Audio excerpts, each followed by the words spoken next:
It was dark in the cave. I tried moving, but my arms were aching. Then I realized my hands were securely tied behind my back as I lay on the dirt floor in a corner of the cave. Juanita was still passed out beside me. Looking around, I saw that all of us were in the same predicament. Every one of my sisters was tied up on the floor beside me. All around us, on the dirt, laying sideways over jutted rocks and tangled in the dusty threads of the telarañas, the web of 100 black widow spiders, lay the corpses of our beloved friends, the snout-nosed butterflies. Their delicate winged bodies, prone and limp, were snarled in the girls' hair, attached to their clothes, even stuck to their bare arms and legs like dried pressed flowers. No longer disguised as a domesticated donkey, the Nagula, dressed in a soiled black robe, was standing over a huge bubbling cauldron. His long white hair hung from his face in a stringy, disheveled mess along the sides of his lean, angular face. He moved slowly and hunched over the cauldron like he was 100 years old. I watched him without making a sound as he chanted something vile and wicked, something that made my heart flinch in my chest. "Well, hello. Welcome back, Preciosa," the Nagula said, showing his gray teeth as he grinned at me. "I see you're ready." I rocked myself into a sitting position. My head was spinning from the effort, but I managed to sit up on my knees and face him. His eyes were two small, dark slits that glittered with amusement as he watched me struggle. His skin was so sallow and dry, he looked like an old rattlesnake. I half expected him to lick his lips with a forked tongue. "Ready for what?" I asked. "This, the final stop on your journey," he said, stirring the contents of his cauldron so furiously that it spun like a whirlpool. The fuming concoction sent swirls of steam up to the cave ceiling, where bats flapped their wings, clinging upside down from their claws, and pit vipers uncoiled themselves from thick iron hooks. "And what is that?" I asked as I tried in vain to loosen the ropes at my wrists. This is my masterpiece," said the Nagula, "my own personal recipe, perfected over the last 4 centuries. A potion so strong, so powerful, you won't feel a thing as you perish. Once I put you inside and close the lid, you will cook almost instantly. Then you can take your place in my favorite collection, the lovely bones of 1,000 children, sacrificed with Cecilia's blessing. Your death will release me from this curse. No longer will I have to dwell in a cave. No longer will I have to wander the earth in the shape of a beast. With you, las 5 hermanitas, las 5 estrellitas, as my sacrifice, I will become more powerful than that cretin Huitzilopochtli ever was." As he said those final words, talking about someone with an ancient-sounding name, an Aztec deity perhaps, the Nagula reached up to caress the collection of bones, both long and short, thick and thin, hanging from the wall behind him. Horrified, I wondered why I hadn't noticed them before. Their shapes and sizes made it impossible to mistake them for anything else. They were obviously human remains. His fingernails tickled their dry ivory exteriors, making the bones clank against each other with a hollow sound that echoed through the cave. It was the sound of death, looming over me and my sisters, who were still unconscious in the ground beside me. I tried rousting them by leaning into them and whispering, Delia, wake up, girls." But they were out cold. So I closed my eyes and prayed. As I prayed, I thought about Mama sitting outside, looking up at that full moon, wondering where we were. I thought about Papa sitting somewhere, obviously, of our misfortune. I thought about Teresita and her husband, who warned us about the Nagula and tried to tell us how to get away. Why didn't we pay more attention? What was it she had said? Sing the song of the rain, the song of the cave, or was it the song of the butterflies? I tried to remember if Mama used to sing it to us in our youth, but it was no use. "Boys, stay on task." Nothing came to me now. If only I could remember, everything would be all right. I shut my eyes tightly and concentrated. The song of the cave, the song of the bird, the song of the rain. My inner voice repeated Teresita's instructions again and again, but nothing made any sense. My mind was empty of songs. I couldn't even remember if Papa, who was a musico, had ever put us to bed with a lullaby. It must be a spell, I told myself. The Nagula must have wiped my mind clean when we first met him. I watched the warlock move about the opposite side of the spacious rectangular cave. He ignored us as he inspected jars filled with dark, disgusting liquids and dirty sprigs of herbs on the shelves behind the cauldron, deciding what else to throw in the concoction simmering within. And all the while I wrestled with the tight ropes at my hands, working them loose slowly, carefully, until I was able to free my right hand. I was about to peel the loosened ropes off my hand when I felt the warlock's grip upon my shoulder. It was disarming how he disappeared from the corner of the cave, only to reappear directly in front of me in the beat of a second. "Oh, no, you don't," the Nagula said, using my elbow as leverage to lift me from the ground. My head spun like a carnival ride, but I twisted myself out of his grip and pushed him away. He grabbed at my free hand, but I turned around and kicked him in the stomach with such force that he fell to the ground. He lay on his side, entangled in his own robe, struggling to get up. I spun La Llorona's ear pendant with a dramatic flick of my hand. "Aztec Queen, Tonzantezin, Holy Mother of all mankind, lend me your magical assistance." "No!" the Nagula screamed, reaching for me. For a moment, I thought he might be casting another spell, but no power stopped me. So I called on Tonantezin. "Sing to me, Mother Queen. Sing me the song of the cave," I chanted as the ear pendant quivered against my cheek. At my words, the earring began to hum as it spun. The humming became louder and more rhythmic. I watched the Nagula, fascinated by his inability to move. He lay on the ground, helpless, paralyzed by the musical notes emanating from the pendant. "Juanita, Vilia, Delia," I called to my sisters, who were still lying prone on the ground around me. "Wake up, girls, wake up and listen."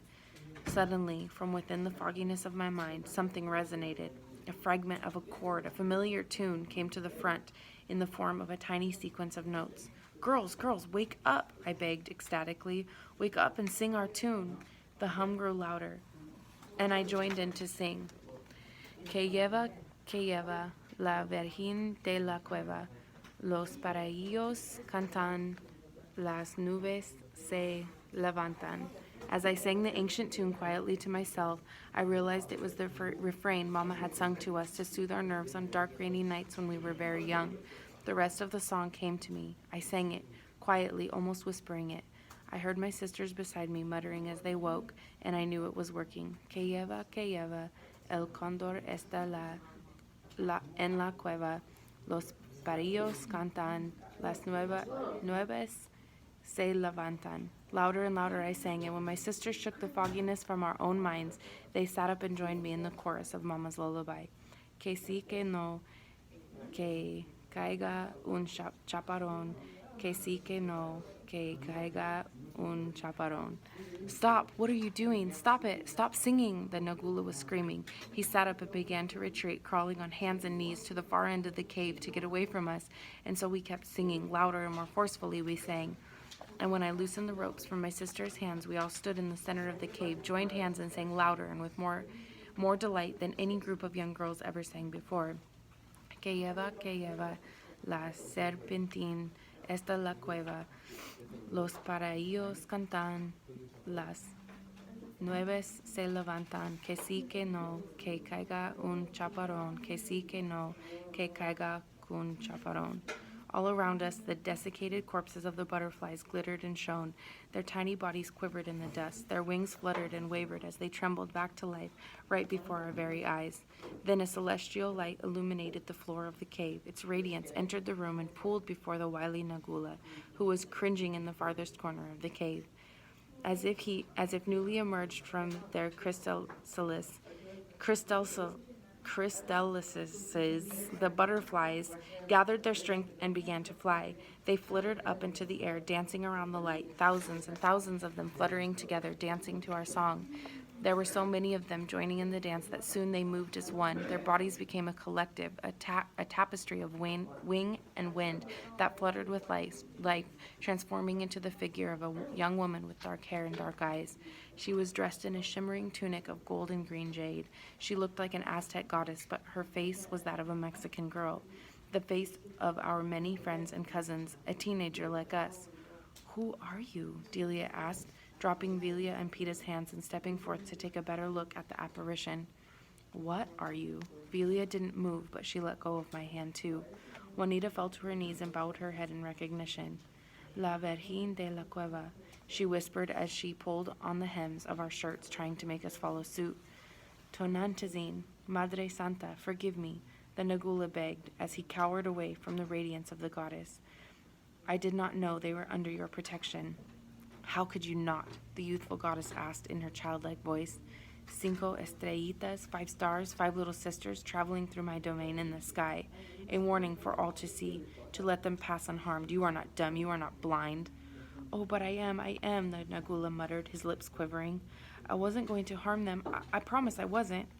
Then what spews from your cauldron? The youthful goddess questioned. A stew? Or maybe that it's a special offering for us? Stir it, man, before it sticks to the pot. It is of no consequence, your holy, the Nagula began. Stir it, I say, the goddess ordered. Her command was emphasized by the roar of thunder somewhere out in the distant sky. Stir it before I take my leave. I want to make sure you do your job as well as I do mine. No, please, the Nagula begged, inching along the wall. He reluctantly made his way toward the cauldron. Suddenly, as if in slow motion, he turned sideways and made a dash for the mouth of the cave. In his great haste, he tripped on the hem of his robe and ran right into the cauldron the cauldron he had been boiling for us. Unable to stop, a victim of his own momentum, he fell into the roiling mess. The liquid in the giant kettle gurgled and splattered as it ate away at his flesh, and he screamed at what must have been excruciating agony. Instinctively, I reached over to block Peta's sight with my hands, but she pushed me away and stood staring at the gore before us without so much as a single tear in her eyes. You don't have to do that, she said. I'm not a baby. Besides, I'm glad he's dead. Within seconds, a foul stench thickened and permeated the cave. The rest of my sisters and I ran for the mouth of the Nagula's cavernous dwelling. The Great Mother had saved us, and we escaped without looking back. We ran like venadas, frightened deer, fleeing all the way down the hill toward the safety of foreign woods and eerie dirt paths. Juanita and I brought up the rear, making sure our hermanitas escaped ahead of us. I looked back, wondering if I should have thanked the goddess before we ran. What do we do now? Velia asked when we finally stopped at the base of the hill to catch our breath and slow our galloping heartbeats. I don't know, I said. Do you have that flashlight, Juanita? I want to take a look at the map. Yeah, Juanita said, pressing a hand to her side. It's in my bag. What's the matter? I asked. Thank you. Appreciate it. I heard your audio because I didn't want to read the book. Oh, now you're on my audio, so. I don't know, I said. Do you have a flashlight, Juanita? I want to look at the map. Yeah, Juanita said, pressing a hand to her side. It's in my bag. What's the matter? I asked. Nothing. I just ran too fast. I'll be all right in a minute. Juanita got the words out between labored breaths, and I knew what she was talking about. I, too, had a nasty stitch pinching at my side. I looked around for some kind of landmark. This is the best thing to do is keep moving. We'd passed out so long in the cave that night had fallen, but the woods were thick and the full moon was somewhat obstructed. I could barely see my hand in front of my eyes. I think I'm done with adventures. From now on, I'm staying as far away from Mexico as possible, Delia declared. Mama's rain song came back into my head, and without knowing why, I started to hum it as I pulled the map Teresita's husband had given us from the inside of my pocket. Vámonos, I told the girls. Let's sing the song of the birds and the rain, and stay away from the dark places on this map. With any luck, we'll be to Abuelita's house before dawn.